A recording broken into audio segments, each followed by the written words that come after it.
Reddit by Reddit recap. What is an adult problem you were not prepared for? Of being able to sleep due to stress. Yet here I lay, exhausted but wide awake. When I was younger I could sleep anytime, anywhere. Not too long ago I was waking up at 2 AM and just laying there for 2 hours tossing and turning thinking about all the world's problems. So I decided to outsmart my own brain. When that happened I vowed to get out of bed and go run. Which I know from experience I hate doing. So my brain learned that if I was going to wake up at 2 o'clock it was going to have to go running. And eventually, not wanting to do that, I quit waking up at 2 AM. In my mind my mama should be about 40. She has always seemed to be so strong, but sometimes I want to fall apart when I see her take several attempts to stand up or make excuses about driving on the interstate. She will be 70 soon, but to me she is still young. I don't know what I'll ever do without her. I lost my mom 8 weeks ago. It's hard living without a parent. She was only 60, but I always thought of her as 42. She died before I had the chance to talk with her one last time. It was very unexpected. Give your mama a hug and tell her you'll drive her down the interstate to get her where she needs to go. Pain. Arthritis is fucking horrible, and early onset autoimmune arthritis is worse than just having an ache in one or two joints. I hurt all the time, everywhere, and everyone just believes you're faking it or you're a pill popper. I am not going to live another 20 years with this pain like my dad did. And the worst part is when people say you're too young to have arthritis. Yeah, I agree. I'm way too young to have this shit. Still got it though. I don't have arthritis, but I do have other issues that I end up having to use a cane for sometimes at 28 years old, and I get the "you're too young for that" a lot. It drives me up a wall. Like, thanks, you've cured me. I hadn't considered I may be too young for this. If only I'd known it was that easy. I get "you're too young for that" all the time. I have cancer. Having to institute a complete body hair management program. Ears, eyebrows, nose, chest, balls, behind, then losing it the only place I want it, my head. For the first time ever, a few months ago my barber said, "Mate, you want me to do something about these eyebrows?" Same. About a year ago. It feels like being offered a breath mint. Aging Parents. I love that show, but it didn't broadcast as much as I wanted to watch it for. Time does go by really fast for me now too. My parents are older than most parents with kids my age, so I have to experience everything sooner than many people in my age. So nobody to talk about such things. The people who understand me are people older than me by 10 plus years. My mom had me at 36 when most people were still having kids in their early 20s. I feel you. My mom had me at 45. My dad was 50. My mom passed away in 2014 and my 84-year-old father is a constant worry. I shouldn't be dealing with this in my 30s. Falling in love at an older age but watching life speed by so fast. Wished I'd met her 30 years ago. All the choices you made led you to that love though. You could say the same about my hernia. So love does come in all shapes and sizes then. You have to buy insurance but can never use the insurance or else no one will sell you insurance. Coming into adulthood and learning about insurance in America, it all just feels like a big scam. It all just feels like a big scam. I'd imagine because in America, it is. Using insurance too. I've been fighting for the last 3 months because my homeowners refuses to acknowledge storm damage to my roof. I swear they've spent more trying not to cover the damage than if they would have just fixed things. Advice to other homeowners out there: never let an insurance adjuster look at your roof before a qualified roofer has. And make sure that roofer is present when the adjuster comes. If their adjuster misses things they will fight like hell before admitting a mistake. Drifting away from school friends because moving away, but then struggling to make new friends in a new city. I have a friend from high school that I really do love to hang and talk with still. When I moved to college 2 hours away, we barely saw each other. When I graduated and moved only 40 minutes away, I swore I would visit more often, but I also then had a job that ate up my time. I ended up seeing her even less now despite living closer. It's so frustrating.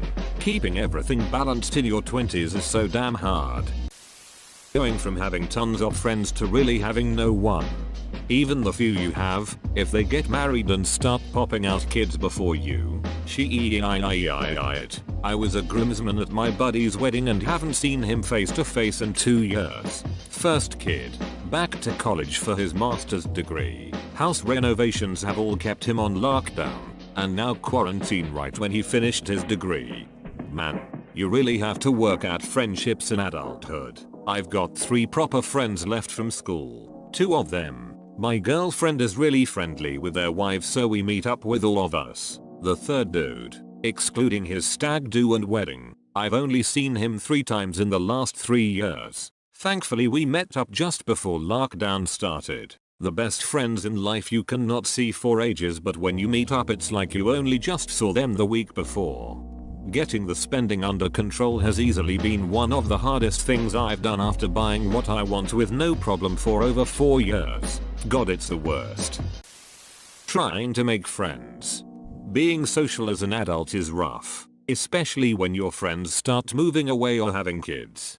Yeah, my social circle completely disbanded. We were a tight-knit few, but then one moved overseas to be with the love of his life and the other 2 moved interstate in opposite directions, and being the introvert that I am, I don't find socializing with strangers an enjoyable experience or an easy way to make new friends. This hits hard and is 1000% relatable. I bet you also get the forever helpful just put yourself out there comments from the people who don't understand what it is like to be an introvert.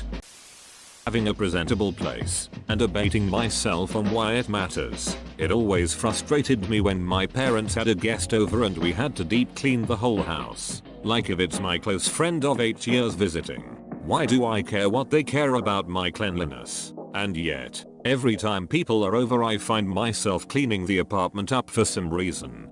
First thing you say is excuse the mess. Being able to not cook the same meal every day while balancing hundreds of other tasks. I will always admire my mom for how she was able to cook, have a clean house, work 43 hours and help her children do homework, all while taking time to work out at the end of every day. I could mention other common problems like money management and common tasks that I haven't mastered, but what really hit me like a train was the actual transition of adulthood. I'm talking about having to make my own appointments and having to keep tabs on myself instead of handing every single document to my mom. I realized how unorganized I was when I found my birth certificate in the same drawer where I have junk receipts. I realized how unorganized I was when I found my birth certificate in the same drawer where I have junk receipts. Hi, I'd like to return this child. Yes, I know he's 30 years past the return date. Can I speak to the manager? How expensive lamps are. And dining room tables. And kids. And the things kids break. Turns out, you get fat from overeating. Scott gained the power of self-respect. Dealing with your parents acting like children. You would think after you move out of your parents' garage that you would not have to deal with their attitude, but guess what? You still have to hear them complain. My parents have always acted like children. However, as a child I was blind to this. Now as an adult I realize how immature and lost my parents actually are. I realized my mom, I am an only child, was just a big kid herself 20 years ago. What shocks me is that almost everyone's parents become younger when they don't have kids to raise. This includes myself. I've got the book for you. Running on Empty by Jonas Webb. Overcome your childhood emotional neglect. How quickly fruits and vegetables actually go bad when you buy them yourself. And you buy them thinking you're going to eat them. Because they are good for you and you know that. Because you're an adult. But there's always something else to eat and no one is making you eat your vegetables. Look up the cartoon panel. Crisper drawers. Where good intentions go to die. The constant obsessive feeling that I'm fast running out of time to have an enjoyable life even though I'm only in my 20s. That's actually a really good way to put it. Having others rely on you as an emotional ballast. I can barely stay sane myself, let alone carry someone else. When I was young, death seemed very romantic. The idea of everyone being so sad about you being gone and regretting every wrong against you. Now I have way too many responsibilities to die. I have seen how loss really affects the people I love and would never want to subject them to that. Oh. Especially when they just do not make an effort to emotionally regulate themselves at all. If every single thing is a crisis 24/7, what could you possibly want me to do about it? Best comment of the day.